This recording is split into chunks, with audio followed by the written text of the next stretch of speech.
বাংলাদেশ ক্রিকেটটাকে এভাবে ধ্বংস না করে, আবুল তাবুল পাবলিককে বোর্ড সভাপতি না করে একজন ভালো ক্রিকেটার, দেশপ্রেমিক মানুষকে আপনারা বোর্ডের সভাপতির দায়িত্ব দেন।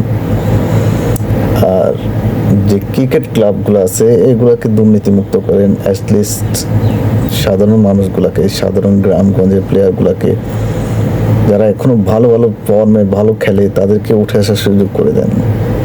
আপনারা শুধুমাত্র আপনাদের ক্লাবগুলোতে সীমাবদ্ধ আছেন, কিন্তু গ্রামের পাবলিকগুলা সুযোগ পাচ্ছে না। সো অ্যাটলিস্ট ওদেরকে সুযোগ দেন। ওদেরকে সুযোগ দিলে দেখবেন ওরাই একদিন আপনাদেরকে বিশ্বের মঞ্চে উঁচু করে দাঁড় করাবে। অ্যাটলিস্ট গ্রামগঞ্জের অনেক আনাচে কোনাচে যত ক্রিকেটার আছে তাদেরকে ওঠানোর চেষ্টা করেন। অনেক প্লেয়ার আছে যারা আমাদের চোখের অজান্তেই জুড়ে যাচ্ছে।